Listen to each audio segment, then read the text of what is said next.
Hello friends. तो आज हम पढ़ने वाले हैं iodine deficiency disorders and programme. ये बहुत इंपॉर्टेंट टॉपिक है और ये एलएक्यू में आ सकता है किसी और प्रोग्राम्स के साथ, कोई और न्यूट्रिशन डेफिशिएंसी के साथ। तो सबसे पहले हमको आयोडीन चाहिए क्यों होता है।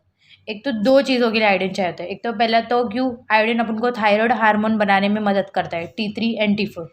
और दूसरा ये कि वो नॉर्मल ग्रोथ डेवलपमेंट के लिए ज़रूरी होता है। कोई भी न्यूट्रिशन अपन को नॉर्मल ग्रोथ डेवलपमेंट के लिए ज़रूरी होता ही है। तो ये तो इन जनरल है, लेकिन आयोडीन का स्पेशल ये है कि वो T3 एंड T4 बनाने में हेल्प करता है। फिर RDA रिकमेंडेड डेली अलावेंस, कितना हमको खाना चाहिए कि हमारा नुकसान ना हो। तो मेल्स एंड फीमेल्स के लिए सबसे पहला तो 150 माइक्रोग्राम है, दोनों के लिए सेम है 150 माइक्रोग्राम। और जो प्रेग्नेंट वीमेन है उसके लिए ज़्यादा है 250 माइक्रोग्राम। तो 150 एंड 250। अभी अभी देखेंगे अगर हमने इतना नहीं खाए तो क्या डेफिशिएंसी हो सकती है, हमको नुकसान क्या हो सकता है। तो बहुत सारा नुकसान हो सकता है, लेकिन जो सबसे ज़्यादा है वो हो सकता है गोइटर, हमें गोइटर हो सकता है। हाइपोथायरॉयडिज्म हो सकता है। Retarded physical and mental growth वो हो सकता है। स्टिल बर्थ, अगर एक प्रेग्नेंट वीमेन है जो 250 मिलीग्राम माइक्रोग्राम नहीं ले रहे एडिक्वेट, तो उसका स्टिल बर्थ एंड अबॉर्शन के बहुत ज़्यादा केसेस रहेंगे। फिर स्ट्रेबिस्मस एंड निस्टैग्मस ऑक्यूलर डिजीज़ हो सकती है। फिर डिलेड मोटार माइलस्टोन, अगर बच्चे को नहीं मिल पा रहा है अच्छे से, छोटे इन्फेंट्स बच्चे को नहीं मिल पा रहा है आयोडीन उसके मदर के ब्रेस्ट फीडिंग से, तो बच्चे के जो माइलस्टोन्स है वो डिलेड हो सकते हैं। And hearing and speech defects हो सकता है। फिर अभी हम देखेंगे प्रोग्राम्स क्या है, ये सबसे इंपॉर्टेंट है। अपन कुछ भी PSM में लिखते हैं ना, तो उसके एक प्रोग्राम होता ही है, तो उसके लिए प्रोग्राम पूछे या ना पूछे लिख ही डालने का। तो सबसे पहले NIDDCP, national iodine deficiency disorder control programme. Iodine deficiency disorder, iodine deficiency की वजह से जो डिसऑर्डर्स होने वाले हैं ना, उसको कंट्रोल करना, तो उस पर एक प्रोग्राम निकला है।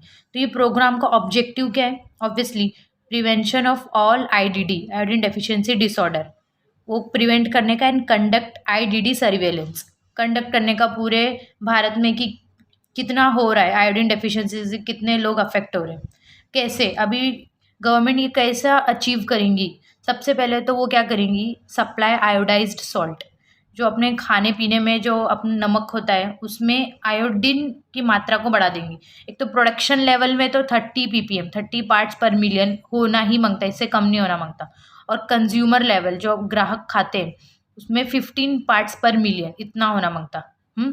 अभी दूसरा एक हो सकता है कि क्रिएट अवेयरनेस, वो लोगों को अवेयर करना चाहिए कि कितना आयोडीन हमको ज़रूरी होता है थ्रू वेरियस मेथड्स। एक तो सेमिनार रखो, स्पीच रखो, या फिर मीडिया के थ्रू, सोशल मीडिया के थ्रू बताओ। फिर तीसरा हो सकता है analyse salt sample for iodine, एक ऐसी लेबोरेटरी बनाना जहाँ पे जो प्रोडक्ट्स अपन जो खाते हैं आयोडीन सॉल्ट के, उसमें आयोडीन की मात्रा कितनी है, इतनी है कि नहीं, उसको एनालाइज करना। और फिर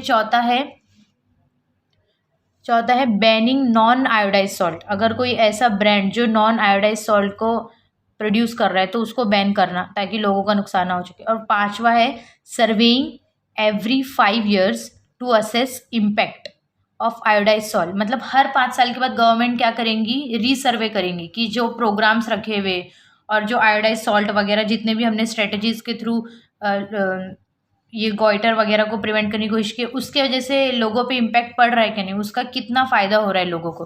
तो क्या है, serving every 5 years to assess impact of iodise salt consumption. तो ये हो गया आयोडीन डेफिशिएंसी के बारे में। अभी हम देखेंगे विटामिन A डेफिशिएंसी के बारे में। ये भी बहुत ज़्यादा इंपॉर्टेंट टॉपिक है, ये भी LAQ में आ सकता है।